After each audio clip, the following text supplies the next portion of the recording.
Jusqu'à 9h, Good Morning Business.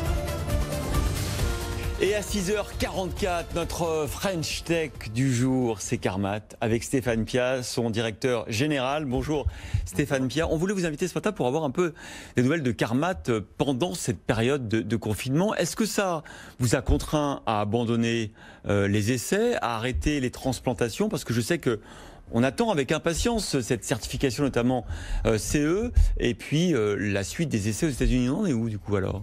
Alors, comme on le disait pendant notre assemblée générale du 1er avril, on n'attendait pas beaucoup d'impact du Covid, on ne s'est jamais arrêté. On a 2 sites, le siège et le site de production, on a continué à produire, je pense qu'on a même mieux travaillé, ah oui, un peu plus tranquille. Alors, les autorités vous ont pas mis un peu en France, par exemple, vous Alors il y a des plus et des moins. Alors les plus, c'est qu'on a pu travailler un peu en tranquillité. Certaines autorités ont été plus rapides que d'autres. Donc aux États-Unis, on a eu un remboursement en 30 jours, ce qui montre un grand intérêt de la part du système de santé US. En France, on attend, ça a été un peu ralenti, à cause du Covid. Donc attendez, on va se dire la vérité, parce qu'on s'est parlé pendant la publicité, ça s'est pas un peu ralenti, ça s'est arrêté en France. Disons qu'on attend des nouvelles avec impatience. Voilà. Donc on avait été prévenu, on a eu des appels pour savoir où on en était, et en effet le dossier, malheureusement, aujourd'hui, il est un peu en arrêt, en suspens.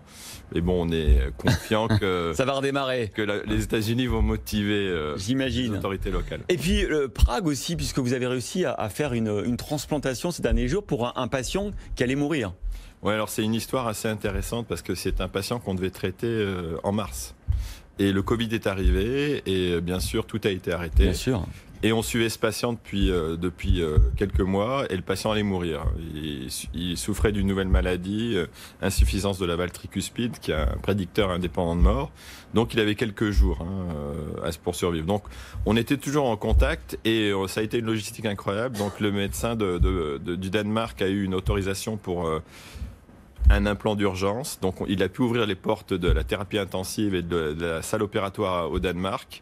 On a pu faire venir un proctor, notre médecin de Prague qui a déjà fait 8 implantations pour justement entraîner ce nouveau centre.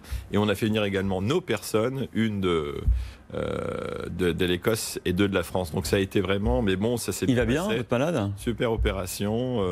Maintenant on a beaucoup d'expérience, on a vu que ça se passe beaucoup mieux qu'avant. C'est le combienième cœur artificiel que vous implantez ? Alors sur un patient, maintenant, ça fait 4 plus 13, donc ça fait déjà 17. Donc je pense que l'opération, celle-ci, elle s'est très bien passée.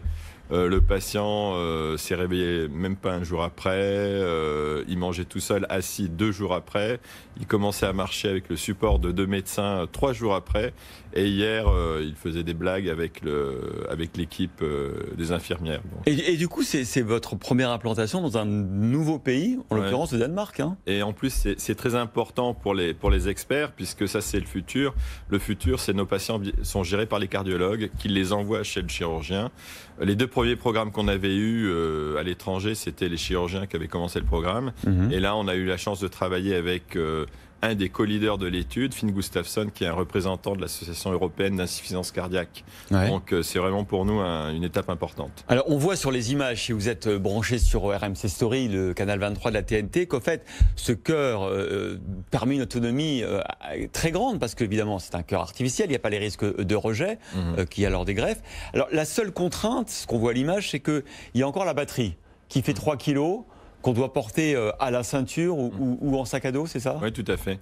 Alors ça, c'est un peu l'évolution normale de toutes les technologies. Je prends toujours un exemple qui n'est pas récent. Le pacemaker, c'était en 1957, une grosse boîte avec 2 câbles. Je pense de toute façon avec les nouvelles technologies, les batteries, déjà avec les pompes gauche, mais bientôt pour nous, je pense que la vision, c'est que tout soit bien sûr inclus dans le dispositif et enfermé dans la poitrine du patient. Alors ce que tout le monde attend, notamment les investisseurs qui vous ont fait confiance lors de l'introduction en bourse il y a maintenant 10 ans, c'est évidemment une certification européenne, américaine, j'espère pour vous, de telle manière que ça devienne finalement de la routine. Tout à fait. C'est pour quand alors ? L'agenda, on l'avait dit durant l'Assemblée Générale, on le maintient toujours en 2020. Alors le Covid a un peu impacté les discussions, mais On est en discussion avancée avec le marquage CE, donc ça c'est très important. On a déjà eu 2 discussions cette année, février et en mi-mai. Comme pour les FDA, pour l'étude, on avait beaucoup de questions au départ, des centaines. Et maintenant, on est sur quelques questions à résoudre. Et bien sûr, ce sont toujours les dernières les plus difficiles. C'est toujours le dernier kilomètre le plus difficile. Parce que vous nous dites 17 patients, mais il y a quand même 20 millions de personnes qui souffrent d'insuffisance cardiaque, notamment en Europe et aux États-Unis. Et votre objectif, votre ambition, c'est de soigner des milliers de ces malades, les cas les plus graves, bien évidemment.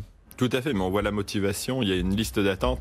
Pendant le Covid, on a perdu beaucoup de patients, parce que ce patient qu'on a traité lundi dernier, il serait mort dans quelques jours ou la semaine dernière si on ne l'avait pas traité. Donc on avait déjà plein de patients sélectionnés pour l'étude qu'on n'a pas pu traiter, donc il y a beaucoup de patients en attente. Et il est clair que pour nous, plus vite on ira, mieux ce sera. Mais je pense que tout le monde est motivé aujourd'hui au vu des données qui s'améliorent à chaque patient. On a été passé de 70%, 73% de survie. Si le patient 12 a passé les 6 mois aujourd'hui, on sera à 75%, etc., etc. Donc je pense que les données sont extrêmement fortes. C'est extrêmement rare d'avoir des données cliniques extrêmement fortes, même si elles sont sur... alors bien sûr, vous avez bien vu toutes les polémiques sur les études françaises, sur les produits pour le Covid. C'est une histoire éternelle. Je pense qu'il faut sortir des sentiers battus, les randomiser, double aveugle. On a vu ce que ça donnait avec Discovery, etc., etc. Je pense qu'il faut être concret et c'est très rare d'avoir des données aussi fortes avec très peu de patients. Et d'ailleurs, dans certaines études, quand on est au-dessus de l'objectif, on peut même des fois arrêter l'étude avant l'enrôlement total. Donc je pense qu'on a des données assez fortes pour justifier de commencer très bientôt. On vous le souhaite, ainsi que toutes les bonnes fées qui sont penchées sur votre berceau, la Commission européenne, les investisseurs, BPI France, qui vous a accordé 33 millions d'euros. Je crois que c'est l'un des records pour une PME. Oui, tout à fait. Voilà. Merci beaucoup Stéphane Pia, directeur général de Carmat, d'avoir été avec nous pour ces bonnes nouvelles. Et on vous réinvitera et vous viendrez le jour où vous aurez cette certification, où ça deviendra de la routine, ce magnifique cœur artificiel. Bravo.